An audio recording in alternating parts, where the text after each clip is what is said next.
ইয়ানালাল্লাহু লুহুমুহা ওয়ালা দিমাউহা ওয়ালাকিন ইয়ানালুহুত তাকওয়া মিনকুম।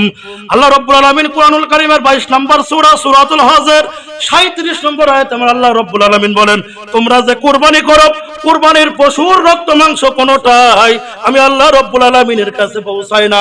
আমি আল্লাহ রাব্বুল আলামিনের কাছে যেটা পৌঁছাই সেটা হলো তাকওয়া। সেটা কি? সেটা হলো তাকওয়া।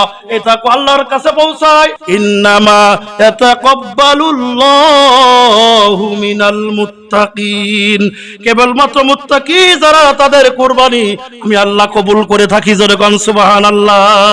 কুরবানি কবুল হতে গেলে প্রথম শর্ত হলো আল্লাহর প্রতি তাকওয়া আপনার আমার থাকা লাগবে। তা যদি না হয় মুসলমান, তাকওয়া যদি না থাকে, আপনি যদি 10 লক্ষ 20 লক্ষ টাকা দিয়ে কুরবানির গাদা গাদা কুরবানি গরু যদি করেন, এই কুরবানি আমার আল্লাহ রাব্বুল আলামিন কবুল করবে না। আর যদি আপনি তাকওয়ার ভিত্তি অবলম্বন করে আল্লাহর হুকুম পালন করে যদি আপনি বছরে একটা ছাগলও যদি আল্লাহর রাস্তায় কুরবানি করেন, আমার আল্লাহ রাব্বুল আলামিন ওই কুরবানিকে সাথে সাথে আমার আল্লাহ পাক কবুল করে নেবে। ও মুসলমান ইমানদার, তাহলে গায়ের জোরে কিন্তু কুরবানি কবুল করানো যায় না। গায়ের জোরে কিছুই কবুল হয় না। আজকে আপনার টাকা পয়সা আছে বলে, ক্ষমতা আছে বলে আপনি হাজার হাজার গরু কুরবানি দিচ্ছেন, এ গ্রামে ও গ্রামে কুরবানি দিচ্ছেন, আর সারা গ্রামে দেখাই বেড়াচ্ছেন এটা হলো সম্রাট, এটা হলো সবচেয়ে বড় গরু, এই গরু আমি কুরবানি দেব।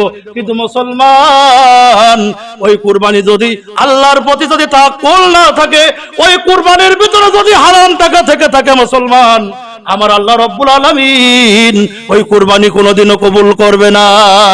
এই জন্য সাবধান মুসলমান, কুরবানি দেওয়ার আগে দেখতে হবে আমার টাকাটা হালাল আছে কিনা, দেখতে হবে হালাল দিচ্ছে নাকি হারাম দিচ্ছে। কিন্তু মুসলমান, কুরবানি কবুল হওয়ার শর্ত হলো, মেন হলো তাকওয়া। এই তাকওয়া আপনার আমার ভিতরে যদি না থাকে, তাহলে কুরবানি একটা না, সারা গ্রামের ভিতরে যদি আপনি কুরবানি দেন, ওই কুরবানি আমার আল্লাহ রাব্বুল আলামিনের দরবারে ওই কুরবানি কবুল হবে না। কবুল হবে তাকওয়ার ভিত্তিতে, কুরবানি কবুল হবে। তাকওয়া যদি আপনার না থাকে, কুরবানি যতই আপনি দেন না কেন, ওই কুরবানি আমার আল্লাহ রাব্বুল আলামিনের দরবারে ওই কুরবানি কবুল হবে না। তাকওয়া এটা হচ্ছে সবচেয়ে বেশি গুরুত্বপূর্ণ। তাকওয়া মানে কি? যদি আমি সোজা বাংলায় বলি, আল্লাহকে ভয় করে হারাম থেকে বেঁচে হালালকে গ্রহণ করে আল্লাহর রাস্তায় নিজের জীবনকে পরিচালনা করার নাম কি? তাকওয়া। এই তাকওয়া যার ভিতরে না থাকবে, কুরবানি কোটি কোটি কুরবানি দিল, আমরা আল্লাহ তা কুরবানি কবুল করবে? কখনোই কবুল করবে না। ও মুসলমান ইমানদার, এই জন্য আল্লাহ রাব্বুল আলামিন বলছেন, বান্দা তোমরা তাকওয়া অর্জন করো। তাকওয়া না থাকলে তোমরা যতই যা ইবাদত করো, তা আমি আল্লাহ পাক সেটা কবুল করি না। তাকওয়ার ভিত্তিতে কুরবানি কবুল হয়। আপনি কে কতটা বড় লোক, কার কত পাওয়ার বেশি এলাকায়, কে কত বড় পাতি নেতা, এর কোনো মূল্য আমার আল্লাহ পাকের কাছে হবে না। আমার আল্লাহ পাকের কাছে মূল্য হবে, আমার আল্লাহ পাকের কাছে কুরবানি কবুল হবে ওই ব্যক্তির যার ভিতরে কি আছে, যার ভিতরে তাকওয়া আছে।